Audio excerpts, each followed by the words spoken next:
El 25 de octubre de 1415, en los campos fangosos del norte de Francia, estaba a punto de comenzar una de las batallas más extraordinarias de la historia medieval. Lo que ocurrió ese día cambiaría para siempre el curso de la Guerra de los 100 años y desafiaría todo lo conocido sobre tácticas militares medievales. Esta es la historia de cómo 8.000 arqueros ingleses, liderados por un joven y decidido rey, derrotaron a un ejército francés 3 veces mayor, compuesto por los caballeros más temidos de Europa. Para comprender la magnitud de lo que sucedió en la corte de Agen, necesitamos retroceder en el tiempo y comprender el contexto que condujo a esta épica confrontación. La Guerra de los 100 años, que en realidad duró 116 años, de 1337 a 1453, fue un conflicto dinástico entre los reinos de Inglaterra y Francia. El núcleo de esta disputa fue la sucesión al trono francés y el control de vastos territorios en Francia que pertenecen a la corona inglesa. Enrique V de Inglaterra, quien había ascendido al trono en 1413, era un joven monarca de tan solo 28 años cuando decidió renovar las reivindicaciones inglesas sobre el trono francés. A diferencia de sus predecesores, Enrique no solo se interesaba por campañas limitadas ni por el saqueo de territorios franceses. Tenía la gran visión de conquistar toda Francia y unir los dos reinos bajo su corona. A principios del siglo XV, Francia estaba profundamente dividida. El rey Carlos VI sufría episodios de enfermedad mental, lo que dejaba al reino vulnerable a luchas internas de poder. Dos facciones aristocráticas rivales, los armenios y los beagandianos, luchaban por el control del gobierno, debilitando significativamente la capacidad de Francia para responder a las amenazas externas. Enrique V aprovechó esta inestabilidad para planificar su invasión. Durante meses, reunió recursos, hombres y equipo. Su preparación fue meticulosa. Sabía que se enfrentaría no solo a los ejércitos franceses, sino también a las dificultades logísticas de mantener un ejército inglés operando en territorio hostil, lejos de sus bases de suministro. En agosto de 1415, Enrique cruzó el Canal de la Mancha con una impresionante fuerza de aproximadamente 12.000 hombres. Este ejército representó un nuevo enfoque para la guerra medieval. A diferencia de los ejércitos tradicionales, que se basaban principalmente en caballeros fuertemente armados, la fuerza de Enrique estaba compuesta predominantemente por arqueros. Unos 8.000 de sus hombres eran arqueros, expertos en el uso del famoso arco largo inglés. El arco largo inglés fue un arma revolucionaria para su época. Con casi 2 metros de largo, preferiblemente de madera de ugod, este arco podía disparar flechas con un extraordinario poder de penetración a distancias de hasta 300 metros. Un arquero experimentado podía disparar hasta 12 flechas por minuto, creando una lluvia mortal de proyectiles capaces de perforar la mayoría de las armaduras de la época. La primera acción importante de Enrique en suelo francés fue el asedio de Harfleur, un importante puerto en el estuario del Sena. El asedio duró más de un mes, de agosto a septiembre de 1415. Aunque Enrique logró capturar la ciudad, el asedio le costó caro. Miles de sus hombres murieron o enfermaron por disensión y otras enfermedades típicas de campañas prolongadas en malas condiciones sanitarias. Cuando Harfleur finalmente capituló, el ejército de Enrique se había reducido a menos de 9.000 hombres. Muchos historiadores creen que para entonces el joven rey debería haber consolidado sus conquistas y regresado a Inglaterra. En cambio, tomó una decisión que muchos consideraron temeraria: marchar por el norte de Francia hasta Calais, el último bastión inglés en el continente. Esta marcha de aproximadamente 257 kilómetros a través de territorio francés hostil era extremadamente arriesgada. Enrique sabía que los franceses estaban movilizando un gran ejército para interceptarlo, pero apostó a que podría llegar a Calais antes de verse obligado a librar una batalla decisiva. Mientras tanto, en el bando francés, la noticia de la invasión inglesa finalmente unificó a las facciones rivales. El Dauphin Carlos, el duque de Orleans, el conde de Eu y muchos otros nobles franceses dejaron de lado sus diferencias para enfrentarse a la amenaza inglesa. Comenzaron a reunir lo que sería uno de los ejércitos franceses más grandes jamás reunidos. La estrategia francesa se basaba en la superioridad numérica y la calidad de su caballería pesada. Los caballeros franceses eran considerados los mejores de Europa. Montados en poderosos caballos de guerra, protegidos por armaduras de placas de acero y armados con lanzas, espadas y hachas, representaban la cúspide de la tecnología militar medieval. El ejército francés que se reunió para interceptar a Enrique fue realmente impresionante. Estimaciones contemporáneas sugieren que incluía entre 20.000 y 30.000 hombres, con una proporción significativa de nobles caballeros. Cada caballero representaba años de entrenamiento militar y una fortuna en equipo. Su armadura era una obra maestra de la metalurgia, ofreciendo una protección casi completa contra las armas medievales convencionales. Además de los caballeros, el ejército francés incluía miles de hombres de armas, ballesteros genoveses y varios contingentes de infantería. Era una fuerza verdaderamente formidable que representaba el poderío militar combinado de la nobleza francesa.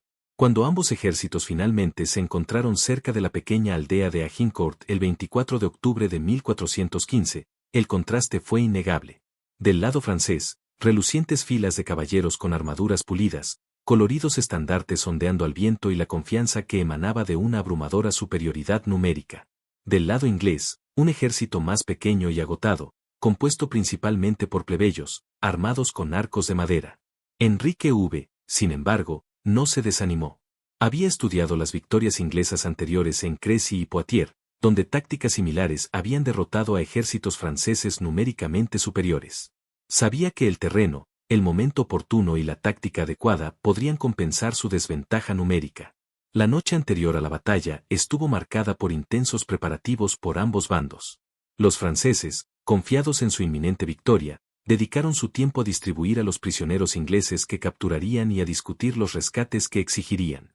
Muchos caballeros franceses estaban más preocupados por asegurar la oportunidad de capturar prisioneros valiosos que por planificar tácticas de batalla. En el bando inglés, el ambiente era muy diferente. Enrique pasó la noche paseando entre sus hombres, hablando con soldados rasos, compartiendo sus preocupaciones y temores. Esta cercanía entre el rey y sus soldados era inusual para la época y creó un sentimiento de camaradería que sería crucial al día siguiente. El campo de batalla de Agincourt era un estrecho corredor entre dos zonas de denso bosque. Este terreno limitaba gravemente la capacidad francesa para utilizar eficazmente su superioridad numérica. En lugar de poder atacar a lo largo de un frente amplio, se verían obligados a concentrarse en un espacio relativamente pequeño. Más importante aún, la fuerte lluvia de los días anteriores había convertido el campo en una extensión fangosa. Este lodo no solo obstaculizaría el movimiento de la caballería pesada francesa, sino que también se convertiría en una trampa mortal para los caballeros caídos, cuya pesada armadura les haría prácticamente imposible levantarse una vez que cayeran en el lodo. En la mañana del 25 de octubre, festividad de San Crispen, los dos ejércitos se enfrentaron. Enrique colocó a sus hombres en una formación defensiva perfeccionada durante décadas de guerra.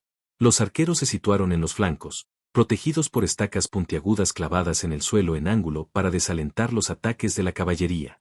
En el centro, un pequeño contingente de hombres de armas y caballeros desmontados aguardaba el enfrentamiento principal. Esta formación no fue casual.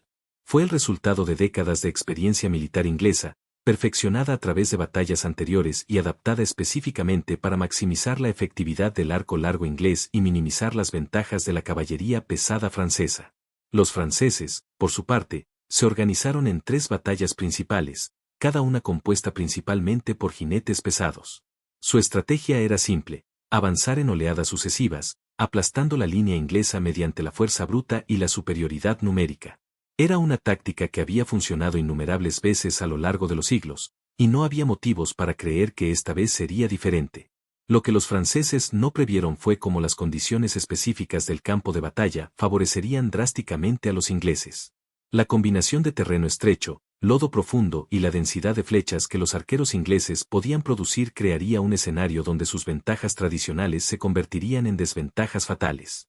Enrique, demostrando la audacia que lo caracterizaría a lo largo de su carrera, decidió tomar la iniciativa.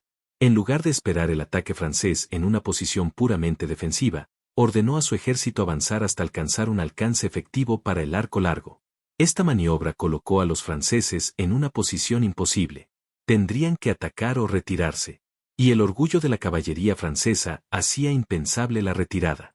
Cuando los primeros caballeros franceses iniciaron su carga, se encontraron de inmediato con problemas inesperados.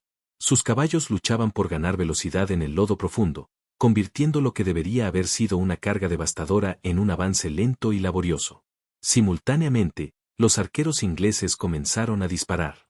El sonido de 8.000 arcos largos disparando simultáneamente debió ser ensordecedor. Se estima que los arqueros ingleses podían producir una cadencia de fuego combinada de más de 70.000 flechas por minuto. Esta densidad de proyectiles creó literalmente una tormenta de muerte que cayó sobre los atacantes franceses. Las flechas de arco largo inglesas estaban especialmente diseñadas para penetrar armaduras. Con puntas estrechas y endurecidas, disparadas con la fuerza suficiente para perforar una tabla de roble a 200 yardas, podían penetrar todas las armaduras, excepto las más gruesas de la época. Y lo más importante, podían herir o matar fácilmente a los caballos, derribando a los caballeros incluso cuando no podían penetrar su propia armadura. Mientras la primera oleada de caballeros franceses intentaba cruzar la lluvia letal, muchos caballos fueron derribados, creando obstáculos para los que venían detrás. Los caballeros, derribados, luchaban por incorporarse en el lodo profundo, y sus pesadas armaduras se convertían en trampas mortales en lugar de protección.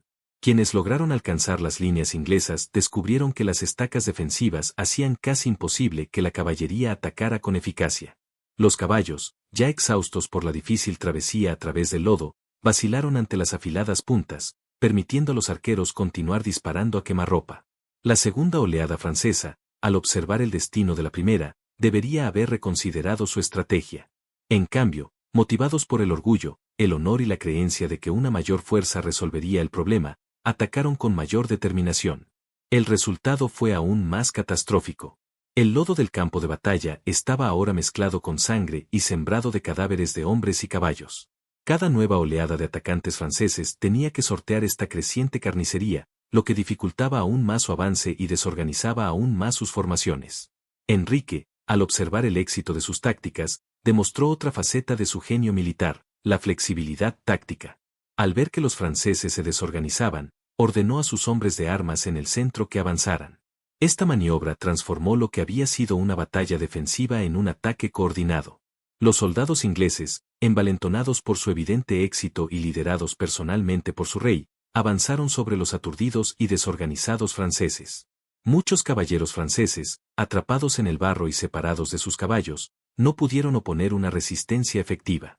Sus armaduras, magníficamente forjadas y diseñadas para el combate a caballo, eran pesadas y engorrosas para luchar a pie, especialmente en condiciones de barro. La tercera oleada francesa, al observar el colapso total de las dos primeras, dudó. Esta vacilación fue fatal para cualquier posibilidad de recuperación francesa. En las batallas medievales, el impulso psicológico a menudo era más importante que las ventajas materiales, y estaba claramente del lado inglés.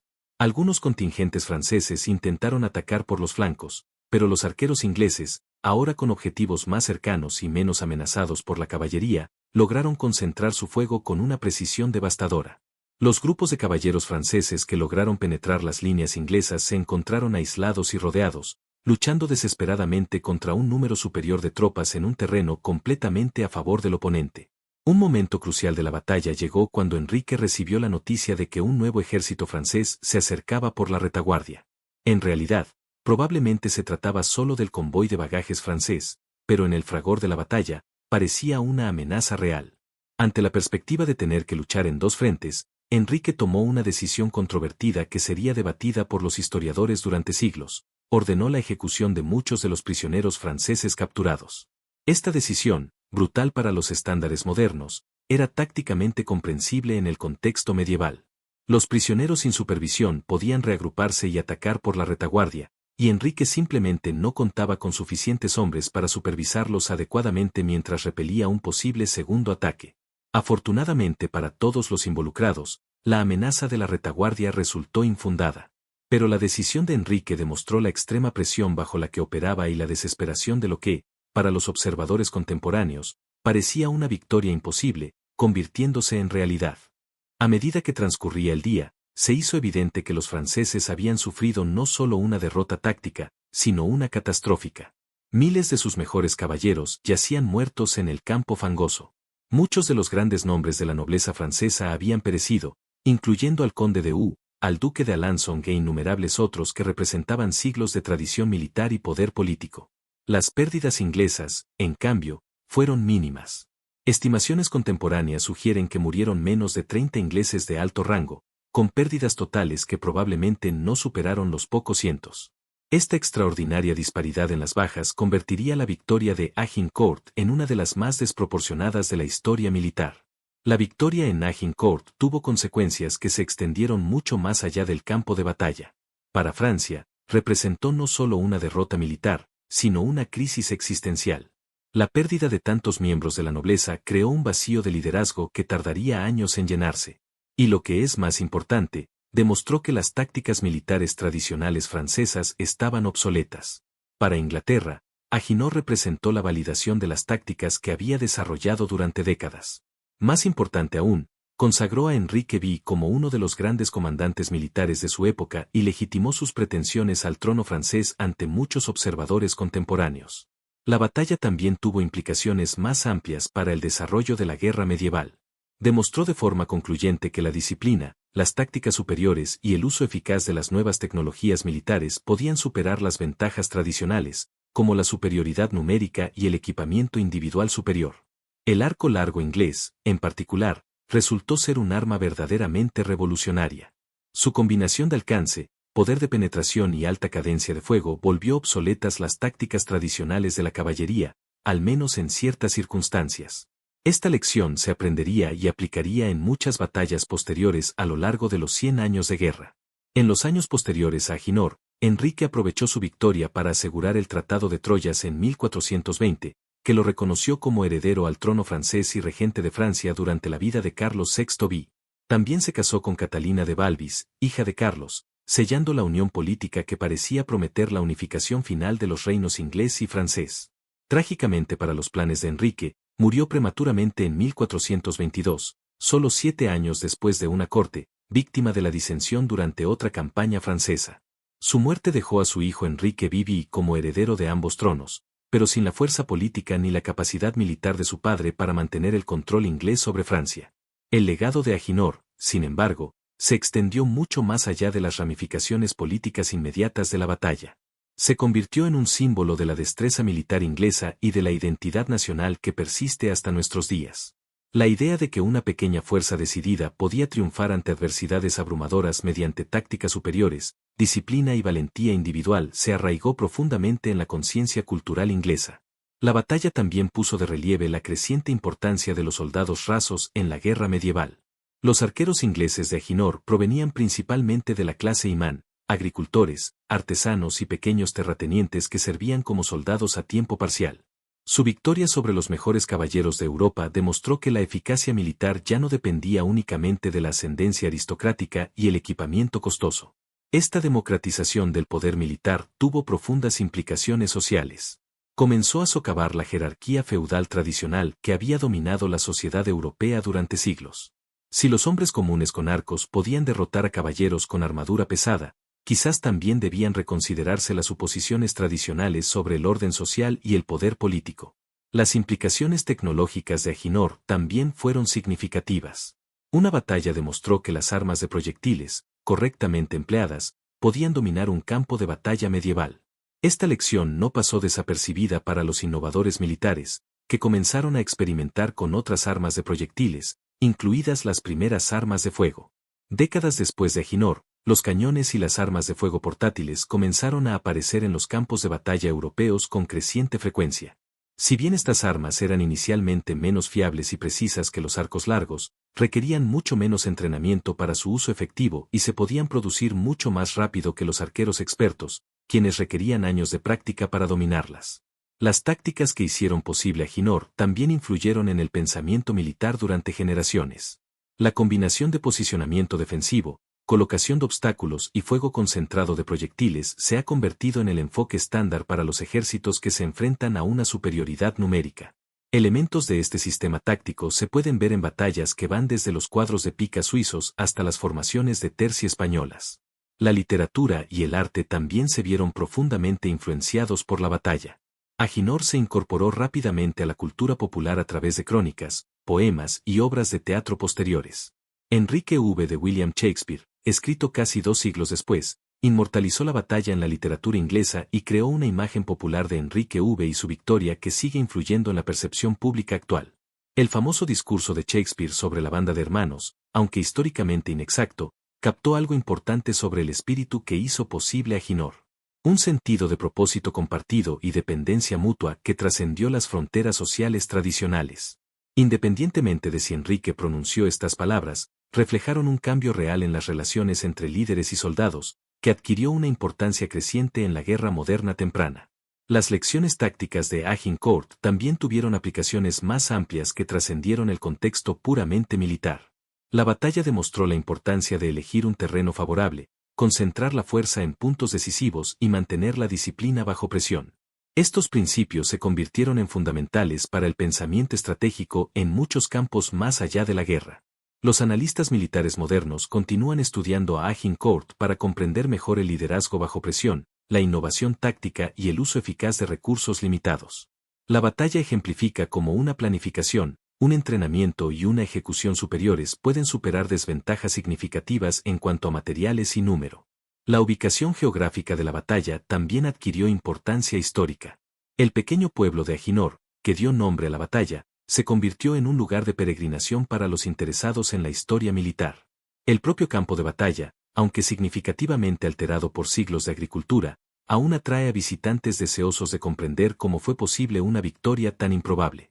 Las investigaciones arqueológicas del campo de batalla en los últimos años han proporcionado nuevos conocimientos sobre la batalla. El descubrimiento de puntas de flecha, fragmentos de armadura y otros artefactos ha ayudado a los historiadores a comprender mejor la realidad física del combate medieval. Estos hallazgos generalmente confirman los relatos de la abrumadora efectividad de la arquería inglesa y las catastróficas bajas francesas. La investigación climática también ha arrojado luz sobre las condiciones que posibilitaron la victoria inglesa. El análisis de los patrones meteorológicos históricos confirma que el otoño de 1415 fue particularmente húmedo, lo que creó condiciones fangosas que perjudicaron gravemente a la caballería francesa. Sin este factor climático, la batalla podría haber tenido un desenlace muy diferente. Las implicaciones económicas de Aginor también fueron de gran alcance. Unas bajas masivas entre la nobleza francesa perturbaron las redes económicas que habían existido durante generaciones.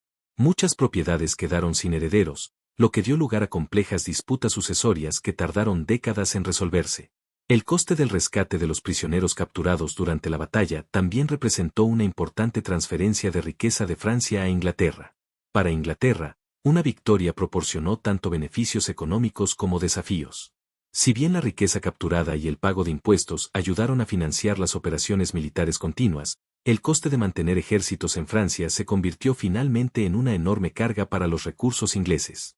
La sostenibilidad económica a largo plazo de las conquistas inglesas en Francia resultó problemática. El impacto social de la batalla en ambos países fue profundo y duradero. En Inglaterra, los veteranos de Aginor se convirtieron en una clase privilegiada, y su servicio militar les brindó oportunidades de ascenso que habían sido escasas en la sociedad feudal. Muchos recibieron concesiones de tierras en los territorios franceses conquistados, creando una clase colonial anglo-normanda. En Francia, la derrota tuvo el efecto contrario. Una catastrófica pérdida de liderazgo militar en Aginor dejó a muchas regiones vulnerables a nuevos avances ingleses. El impacto psicológico fue quizás incluso más significativo que las pérdidas materiales.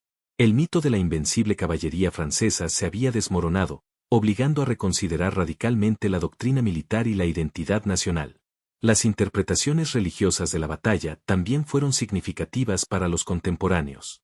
Muchos ingleses veían la victoria como una validación divina de las pretensiones de Enrique al trono francés. El hecho de que la batalla ocurriera en la festividad de San Crispen se interpretó como una aprobación celestial. Se celebraron servicios religiosos de acción de gracias en toda Inglaterra y la victoria se incorporó a las observancias religiosas nacionales. Las interpretaciones religiosas francesas eran más complejas. Mientras que algunos veían la derrota como un castigo divino por los pecados nacionales, otros la interpretaban como una prueba de fe que, en última instancia, fortalecería a Francia. La eventual recuperación francesa bajo el mando de John de Arco y la posterior expulsión de las fuerzas inglesas dieron crédito a esta última interpretación. El legado cultural de Aginor trasciende su significado histórico. La batalla se convirtió en un símbolo de valentía individual y determinación colectiva, invocado en numerosos conflictos posteriores.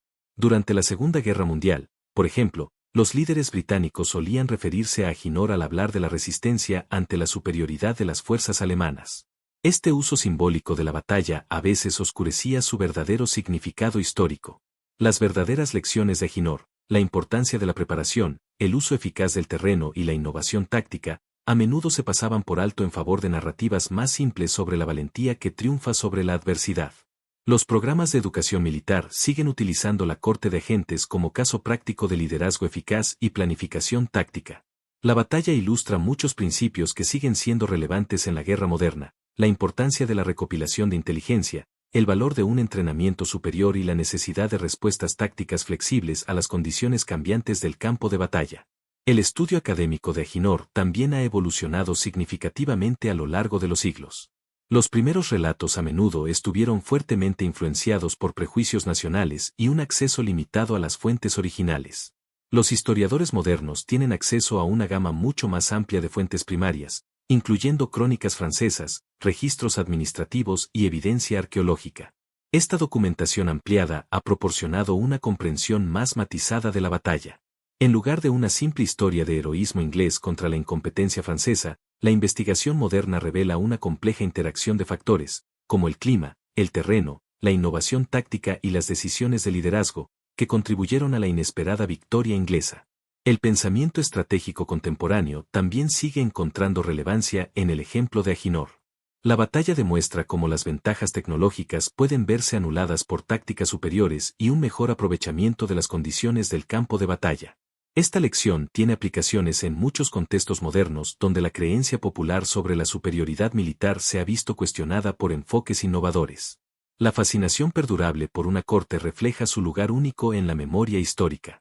Pocas batallas demuestran con tanta claridad cómo el liderazgo individual, la innovación táctica y la determinación absoluta pueden superar obstáculos aparentemente insalvables. Una victoria representa el triunfo del ingenio y la valentía humano sobre las ventajas materiales, lo que la convierte en una historia temporal e inspiradora. Al reflexionar sobre este extraordinario día de 1415, vemos no solo una victoria militar, sino un momento que cambió el curso de la historia. 8.000 arqueros ingleses, de pie en un campo fangoso en una tierra extranjera, enfrentando adversidades que deberían haber garantizado su destrucción. Lograron una de las victorias más notables de la historia militar. Su triunfo en Aginor nos recuerda que la valentía, la preparación y el pensamiento innovador pueden superar incluso los desafíos más desalentadores. La batalla de la corte de Agin es un testimonio del poder transformador del liderazgo individual combinado con la determinación colectiva. En Henrica V, vemos a una líder que comprendió que la victoria no solo requiere valentía, sino también una planificación cuidadosa, innovación táctica y la capacidad de inspirar a otros a superar sus limitaciones habituales. Para los hombres que lucharon en Aginor, tanto ingleses como franceses, este día marcó sus vidas y su legado. Para los historiadores y estrategas militares que la estudian, una batallón ofrece innumerables lecciones sobre liderazgo, tácticas y la naturaleza humana bajo presión extrema. Y para todos nosotros, sirve como recordatorio de que el curso de la historia puede cambiar gracias a quienes están dispuestos a mantenerse firmes ante adversidades abrumadoras y luchar por lo que creen. Esto fue la corte de Agin, un día en el que 8.000 arqueros ingleses aplastaron a 20.000 caballeros franceses, cambiando para siempre nuestra comprensión de lo que es posible cuando el coraje se encuentra con la oportunidad en el campo de batalla. Un análisis detallado de los componentes individuales que contribuyeron a la victoria inglesa revela lecciones aún más profundas sobre la guerra y los logros humanos. El arco largo inglés en sí mismo representa la culminación de siglos de desarrollo tecnológico y adaptación social. A diferencia de las ballestas, que podían fabricarse con relativa rapidez y ser utilizadas por soldados con un entrenamiento mínimo, un arco largo requería años de práctica para dominarlo eficazmente. Un arquero inglés típico comenzaba su entrenamiento en la infancia, desarrollando no solo la habilidad técnica de tensar y apuntar, sino también una fuerza física y una resistencia extraordinarias incluso para los estándares medievales. La evidencia arqueológica de los esqueletos de arqueros ingleses muestra deformaciones óseas distintivas causadas por el tensado repetitivo de enormes arcos de guerra. Estas adaptaciones físicas hicieron a los arqueros ingleses prácticamente únicos en la Europa medieval. La estructura social que produjo a estos arqueros también fue distintiva. A diferencia de los ejércitos de la Europa continental, que dependían en gran medida de soldados profesionales o de las levas feudales, las compañías de arqueros inglesas provenían de una clase social relativamente próspera. Estos hombres contaban con incentivos económicos para mantener sus habilidades militares mediante la práctica regular, creando así una reserva de personal militar entrenado que pudiera movilizarse cuando fuera necesario. El régimen de entrenamiento para los arqueros ingleses era extraordinariamente exigente. Los decretos reales exigían la práctica regular del tiro con arco, especificando a menudo distancias mínimas y estándares de precisión. Las comunidades locales organizaban competiciones de tiro con arco que servían tanto de entretenimiento como de preparación militar. Este enfoque sistemático para desarrollar y mantener las habilidades con el arco generó ventajas que se extendían mucho más allá de la puntería individual. Al examinar con más detenimiento un despliegue táctico en la corte de Agin, observamos una sofisticada comprensión de la guerra de armas combinadas, avanzada para su época. La colocación de estacas de arqueros no era una simple medida defensiva, sino parte de un sistema integrado diseñado para canalizar los ataques enemigos hacia zonas de aniquilación predeterminadas, protegiendo a las fuerzas aliadas en momentos vulnerables. La formación inglesa en la corte de Agin también demostró una disciplina y coordinación notables. Mantener la formación bajo presión requiere un entrenamiento exhaustivo y un liderazgo sólido a múltiples niveles. El hecho de que los arqueros ingleses pudieran continuar combatiendo eficazmente mientras las formaciones francesas se desintegraban revela una organización militar superior y la comunicación moral durante la batalla presentaba enormes desafíos. En la guerra premoderna, las órdenes debían transmitirse a través del campo de batalla mediante cuernos, tambores, banderas y señales vocales en medio del caos del combate. Una coordinación exitosa de los ataques ingleses requería sistemas de comunicación que funcionaran de forma fiable bajo una presión extrema.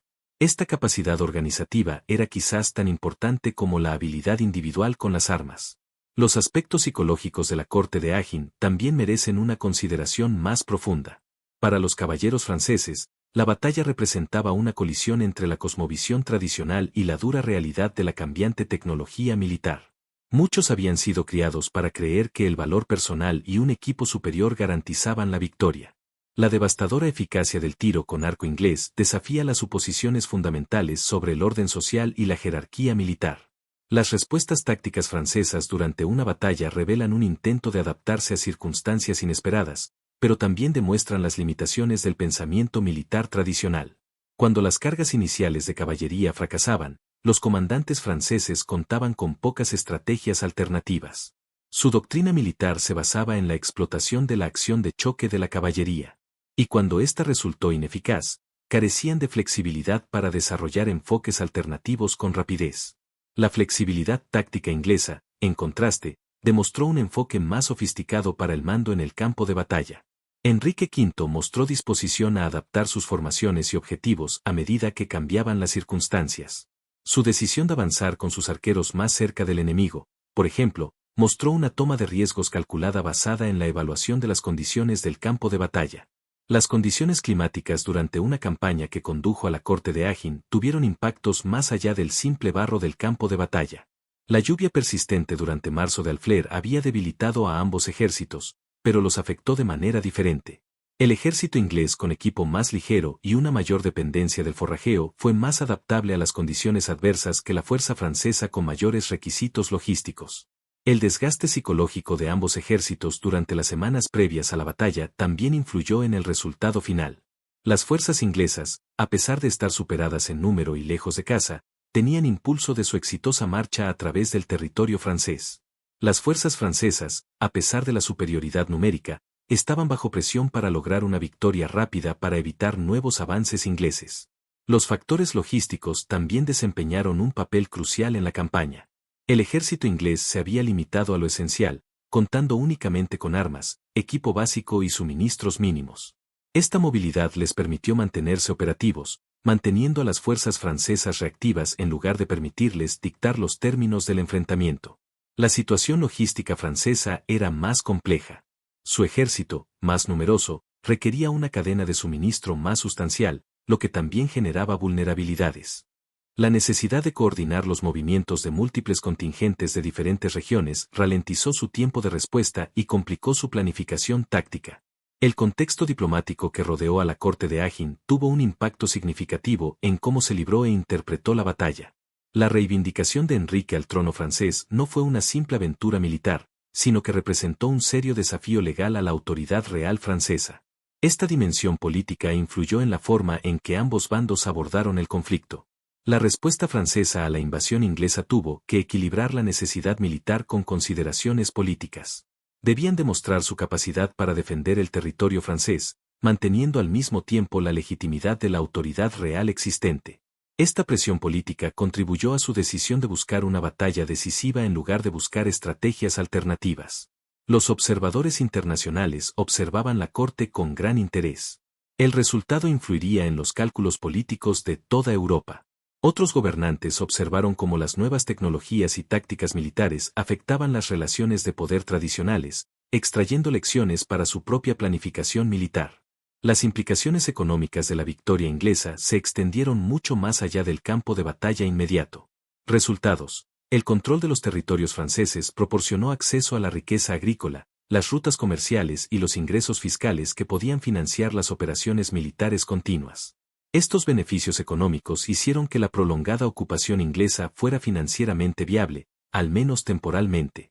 La perturbación económica francesa tras una batalla fue grave y duradera. La pérdida del liderazgo militar perturbó la gobernanza local en muchas regiones. La producción agrícola disminuyó debido a la destrucción y el desplazamiento de población. Las relaciones comerciales se interrumpieron, lo que tuvo un efecto dominó en toda la economía europea. La transferencia de tecnología resultante del éxito inglés también tuvo impactos duraderos. Otros ejércitos europeos comenzaron a experimentar con tácticas de arco largo, aunque pocos lograron el mismo nivel de efectividad debido a las diferencias sociales y de entrenamiento. Esta difusión tecnológica cambió gradualmente la naturaleza de la guerra medieval. El desarrollo de la artillería se aceleró en parte como respuesta a las lecciones aprendidas en Agincourt. Si la caballería tradicional podía ser derrotada por infantería y arqueros disciplinados, entonces se necesitaban nuevas armas para romper las formaciones defensivas. Los primeros cañones comenzaron a aparecer en los campos de batalla con mayor frecuencia a medida que los comandantes buscaban soluciones para obtener ventajas tácticas defensivas.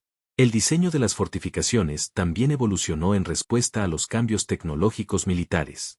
Los castillos y las murallas de las ciudades tuvieron que adaptarse a las nuevas amenazas, tanto de la mejora de la arquería como de las primeras armas de fuego. Esta evolución de la arquitectura militar representó una importante inversión económica e innovación tecnológica. Las implicaciones navales de Agincourt también merecen consideración. La victoria inglesa aseguró sus comunicaciones marítimas con los territorios franceses ocupados. El control de los puertos del canal se volvió estratégicamente crucial para mantener la posición inglesa en la Europa continental. La guerra naval comenzó a recibir mayor atención de ambos bandos. El conocimiento médico y la medicina en el campo de batalla avanzaron, en parte, gracias a las experiencias en la corte y en batallas similares. El tratamiento de las heridas de flecha requería técnicas diferentes a las tradicionales heridas de espada y lanza. Los cirujanos militares desarrollaron nuevos enfoques para el tratamiento de traumatismos que finalmente influyeron en la práctica médica civil. El papel del capellán y los servicios religiosos durante las campañas también ilustran la cultura militar medieval. Las observancias religiosas proporcionaban apoyo psicológico a los soldados, a la vez que reforzaban los conceptos de aprobación divina para las acciones militares. Estas dimensiones espirituales de la guerra eran fundamentales para mantener la moral y la cohesión de la unidad.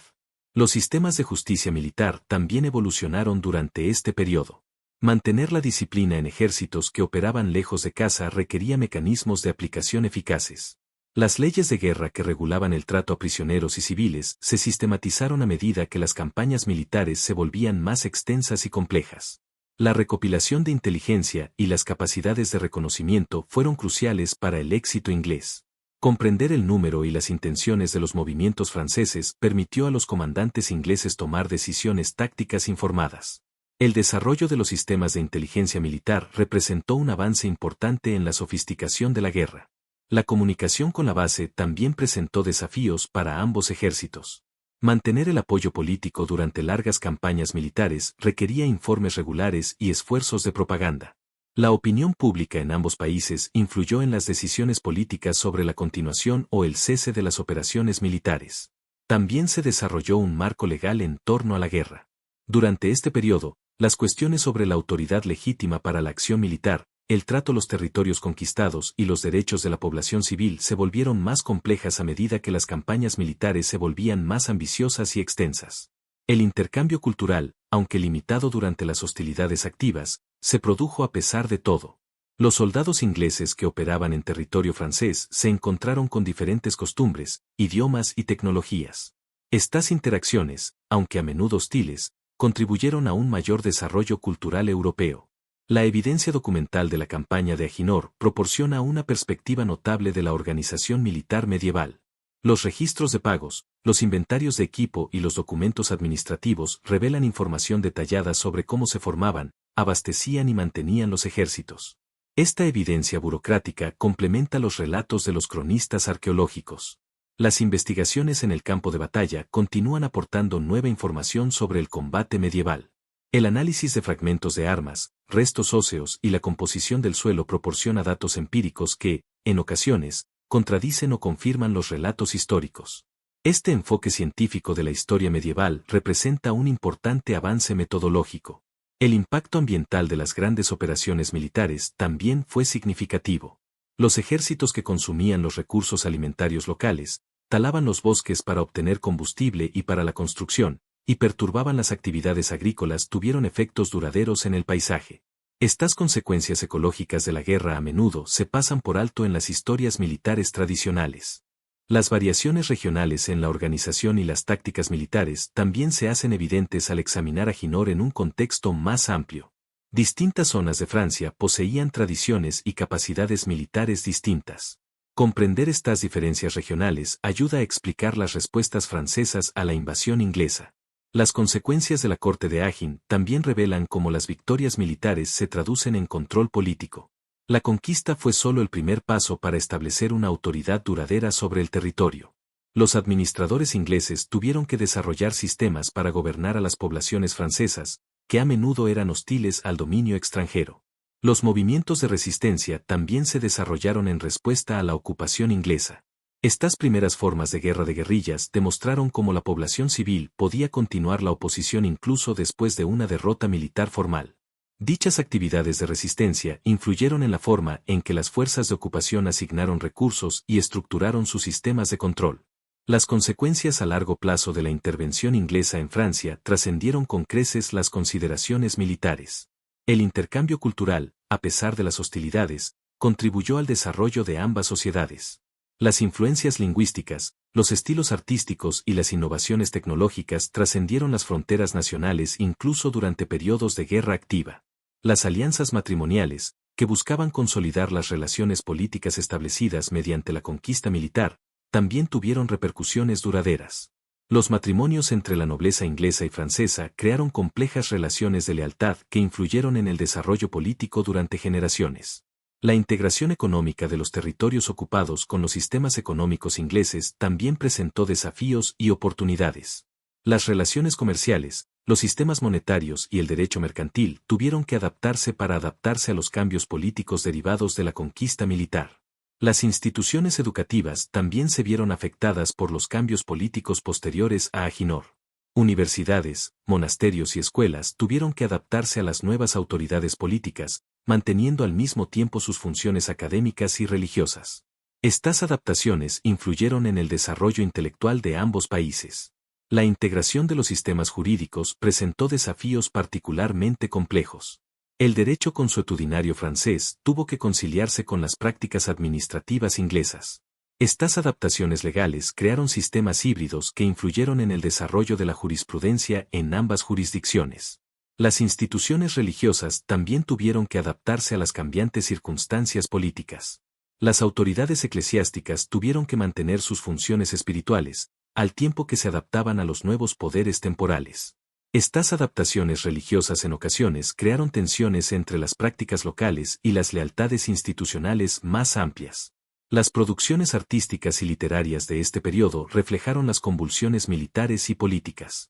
Crónicas, poemas y artes visuales documentaron los acontecimientos contemporáneos, a la vez que expresaban las perspectivas de los partisanos. Estas producciones culturales proporcionan valiosas perspectivas sobre cómo los contemporáneos comprendieron e interpretaron sus experiencias. Las innovaciones tecnológicas impulsadas por las necesidades militares también tuvieron aplicaciones civiles.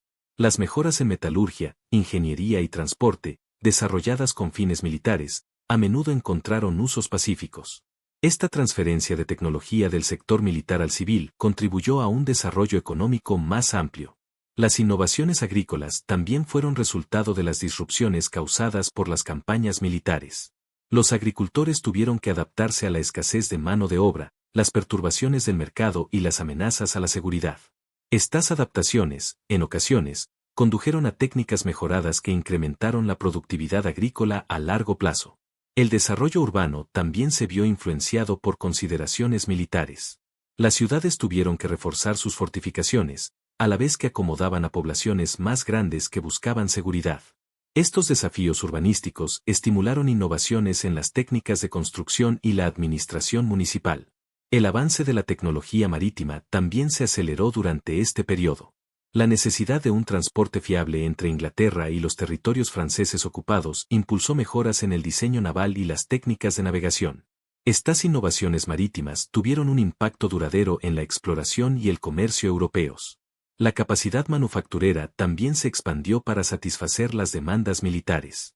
La producción de armas, la fabricación de textiles para uniformes y el procesamiento de alimentos para suministros militares requirieron una mayor capacidad productiva. Estas expansiones industriales contribuyeron a un desarrollo económico más amplio. Los sistemas financieros también evolucionaron para respaldar operaciones militares extendidas. Las técnicas bancarias, los sistemas de crédito y los mecanismos de cambio de divisas se han vuelto más sofisticados para gestionar los complejos requisitos financieros de las campañas militares.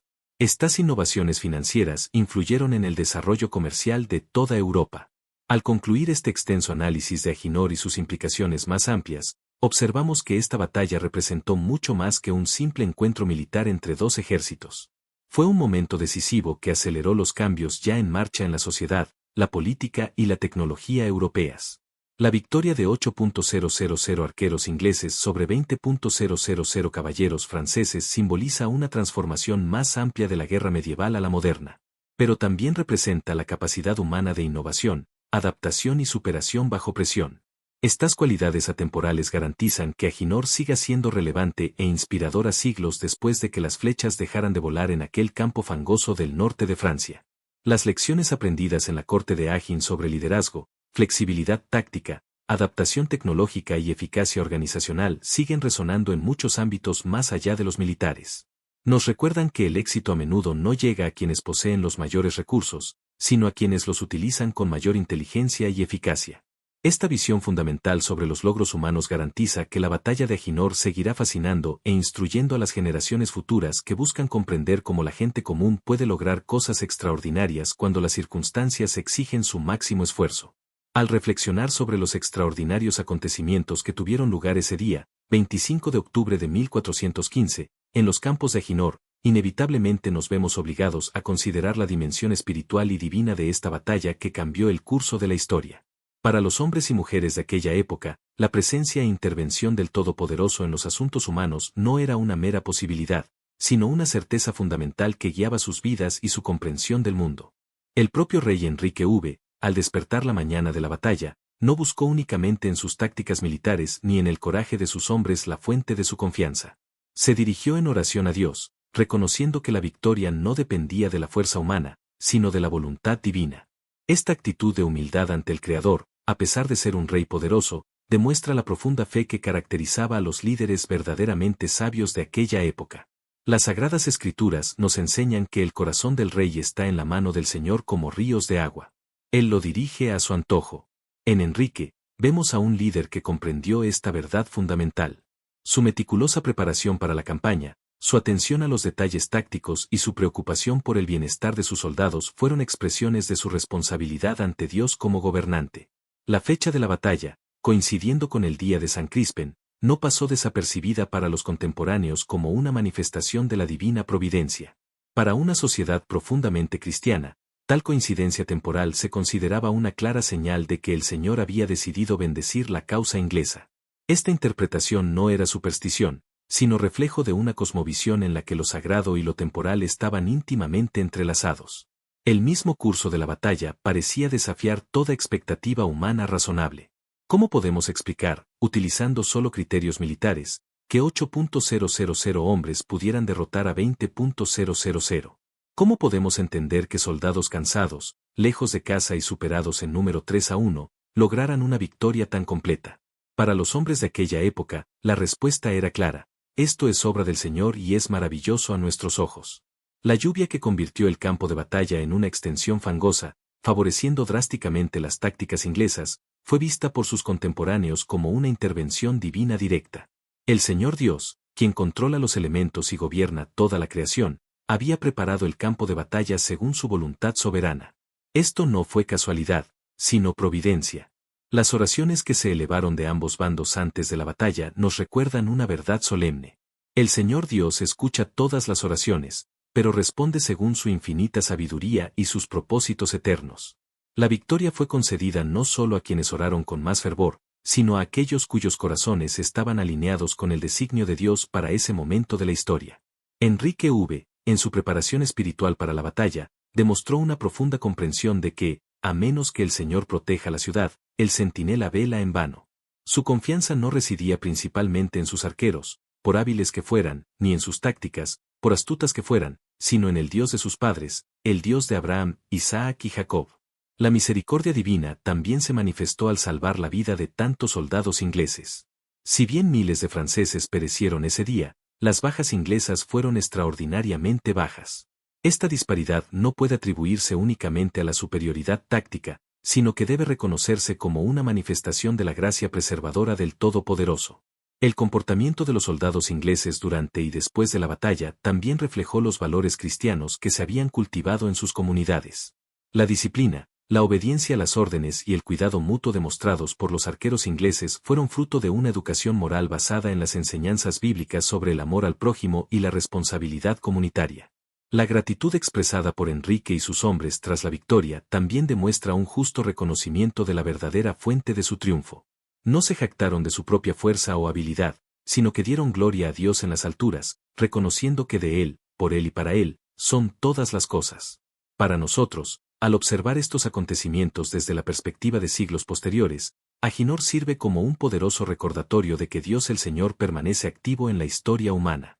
No es un observador distante de los asuntos terrenales, sino el soberano que gobierna reinos y naciones, elevando a unos y humillando a otros según sus designios eternos. La batalla también nos enseña la importancia de la preparación diligente, combinada con la humilde dependencia de la provisión divina. Enrique no asumió que la oración reemplazara la planificación cuidadosa, ni imaginó que sus astutas tácticas hicieran innecesaria la intervención divina. Comprendió que estamos llamados a trabajar como si todo dependiera de nosotros, mientras oramos como si todo dependiera de Dios. Quizás la lección más profunda de Aginor es que Dios el Señor a menudo elige lo débil del mundo para confundir lo poderoso. Los arqueros ingleses, en su mayoría simples campesinos, fueron los instrumentos mediante los cuales el Todopoderoso humilló el orgullo de la caballería francesa. Esto demuestra el principio bíblico de que Dios resiste a los soberbios, pero da gracia a los humildes. El orgullo que caracterizaba a muchos caballeros franceses, su excesiva confianza en sus propias habilidades, equipo y posición social, fue humillado en el lodo de la corte de Agin. Esto no fue crueldad divina, sino una corrección misericordiosa, recordando a toda la humanidad que no está en el hombre su camino, ni en el hombre que camina a dirigir sus pasos. La divina providencia en la corte de Agin también se manifestó a través de la preservación del conocimiento y las tradiciones que podrían haberse perdido si la historia hubiera tomado un rumbo diferente. La victoria inglesa permitió la continuación de los desarrollos culturales, tecnológicos y espirituales que contribuyeron al bienestar de la humanidad en siglos posteriores. También debemos considerar cómo Dios usó esta batalla para enseñar lecciones perdurables sobre el liderazgo piadoso. Enrique V se convirtió en un gobernante cristiano modelo que combinó la autoridad temporal con la sumisión a la autoridad divina. Su disposición a compartir los peligros de sus soldados, su preocupación por su seguridad espiritual y su atribución de la victoria al Creador establecieron patrones de liderazgo que influyeron en generaciones de gobernantes posteriores. La fecha de esta batalla, cercana al final del año litúrgico cristiano, también tiene un significado simbólico. Es un momento para reflexionar sobre las obras del Señor a lo largo del año, agradecer las bendiciones recibidas y renovar nuestro compromiso de vivir conforme a su voluntad. La corte de Agin coincidió con un momento propicio para esta reflexión nacional. Para quienes participaron en la batalla, tanto ingleses como franceses, la experiencia sin duda profundizó su comprensión de la fragilidad de la vida humana y la necesidad de preparación espiritual para la eternidad. Muchos de los que despertaron esa mañana no vieron la puesta de sol, lo que nos recuerda que está establecido que los hombres mueran una sola vez, pero después de esto, el juicio. La intercesión de los santos, en la que creían fervientemente los soldados medievales, también jugó un papel significativo en los sucesos de Aginor. San Crispen, en cuyo día se libró la batalla, era considerado un protector especial de quienes trabajaban con sus manos, incluyendo a los arqueros, quienes fabricaban sus propias flechas y mantenían sus arcos con esmero. El perdón divino también se manifestó después de la batalla. Aunque la guerra se prolongó durante muchos años, las semillas de la eventual reconciliación entre Inglaterra y Francia se sembraron incluso en medio del conflicto. El Señor Dios, en su misericordia, no permite que la enemistad humana se perpetúe indefinidamente, sino que obra a lo largo de la historia para traer sanación y restauración. La preservación de los registros históricos de Aginor también puede considerarse providencia divina. A través de crónicas, documentos administrativos y tradiciones orales, los detalles de esta extraordinaria batalla se preservaron para la instrucción de las generaciones futuras. Esta preservación nos permite seguir aprendiendo las lecciones que el Señor quiso enseñar a través de estos eventos. Finalmente, al contemplar la corte de Agin desde una perspectiva espiritual, recordamos que todas las batallas terrenales son reflejo de un conflicto espiritual mayor entre el reino de Dios y las fuerzas de la oscuridad. La verdadera victoria no se mide solo en términos de éxito militar o político, sino en conformidad con la voluntad de Dios y el fomento de sus propósitos de justicia, misericordia y redención. El Señor Dios, que obró maravillas en Aginor, sigue obrando en nuestro tiempo. Sigue siendo refugio para los oprimidos, fortaleza para los débiles y sabiduría para los perplejos. Así como concedió una victoria imposible a Enrique y sus arqueros, sigue siendo capaz de lograr lo extraordinario a través de quienes confían en él con todo su corazón. Que el recuerdo de la corte de Agin nos inspire una fe renovada en el poder y la bondad del Todopoderoso, humildad ante su soberanía y el compromiso de vivir de una manera que honre su nombre en cada circunstancia de nuestra vida. Porque Él es el mismo ayer, hoy y siempre. El Dios hacedor de maravillas en quien podemos confiar plenamente ahora y por siempre.